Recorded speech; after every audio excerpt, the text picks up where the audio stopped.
নমস্কার বন্ধুরা, আমি রুম্পা চলে এসেছি আজকে একটা মিডিয়াম সাইজের ভিডিও নিয়ে। তো বন্ধুরা, তোমাদের সাথে অনেক দিন কোনো বড় ভিডিও শেয়ার করতে পারিনি শরীরটা খারাপ থাকার জন্য। তো যাই হোক বন্ধুরা, এখানে আমি কিন্তু আজকে রান্না বান্নার একটা সুন্দর ভিডিও দিতে চলেছি। তো প্রথমেই তোমরা দেখলে অলরেডি কিন্তু আমি রান্না শুরু করে দিয়েছি। তো বর আজকে বাজার থেকে একটু মাছ এনেছিল, সেটাকে কিভাবে রান্না করব সেটাও শেয়ার করব।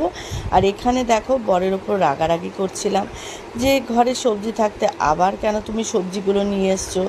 তো যাই হোক, ফ্রিজ আছে। আর সব থেকে মজার কথা কি জানো তো, আমার বাড়ির সামনেই কিন্তু একদম বাজার, মানে তিনতলা থেকে নিচে নেমে 2 মিনিট হাঁটলে কিন্তু আমাদের বড় বাজার, মাছ বাজার থেকে শুরু করে সমস্ত কিছু অ্যাভেলেবিলিটি এখানে রয়েছে। তো যাই হোক, ও রোজ রোজ যেতে চায় না, বলে নিয়ে এসছে, তো ভালো কথা। সব থেকে সমস্যা হচ্ছে গোছানো। তো যাই হোক, আস্তে আস্তেই গোছালাম। আলু, পেঁয়াজ, অনেক কিছু সবজি এনেছে আমার বর। আরও বাজারে গেলে ব্যাগ ভরেই এরকম সবজি আনে, যাতে 4-5 দিন তো আমার অনায়াসে চলে যায়। তো যাই হোক, রান্না বান্নার প্রস্তুতিতে বসে গেছি।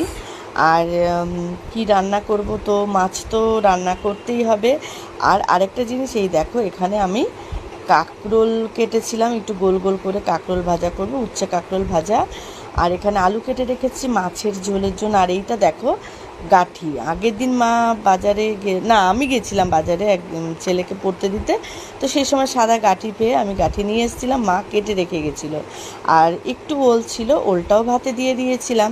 তো পুরোপুরি সেদ্ধ হয়নি বলে আমি নামিয়ে রাখলাম, যে প্রেশার কুকারে সিটি দেবো।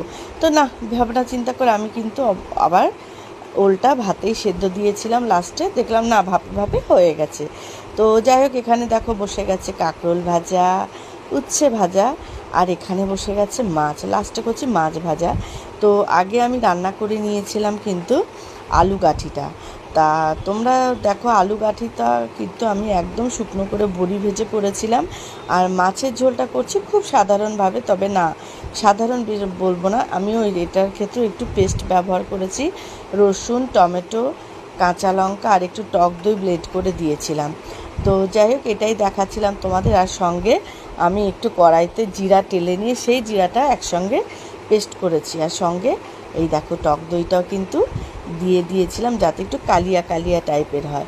এবার ফ্রিজ থেকে দেখছি প্রচুর বরফ জমে গেছে। তো আমি একবারে তুলে নিয়ে এসেছি এবং আসার পরে দেখতে পাচ্ছি এই অবস্থা, এইভাবে বরফ জমে গেছে।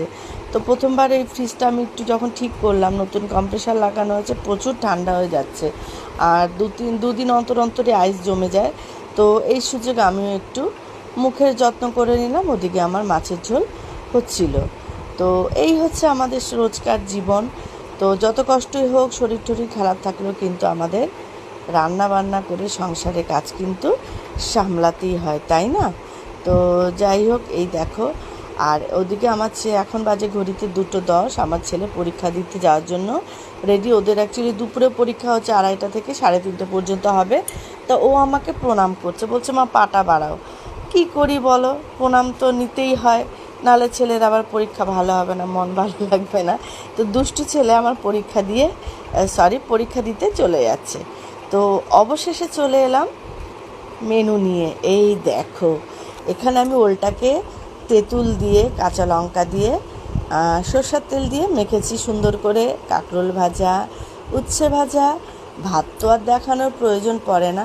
আর আছে এই দেখো, আলু গাঁঠির সেই সুন্দর তরকারি। আর এই মানে বিশ্বাস করো, খুব মনটা খারাপ লাগছিল যে মা নিজে হাতে কেটে রেখে গেল, অথচ আমি মাকে রান্না করে খাওয়াতে পারলাম না। আর এই হচ্ছে সেই রুই মাছের কালিয়া টাইপ, কিন্তু কালিয়া নয়। আর এখানে ঝিঙা আলু দিয়ে আমি করেছিলাম মাছটা। তো আজকের মতো এই রান্না বান্না সংসারের ভিডিওটা এখানেই শেষ করলাম। আমার এই সুন্দর ভিডিওটা তোমাদের কেমন লাগলো কমেন্ট করতে কিন্তু ভুলো না।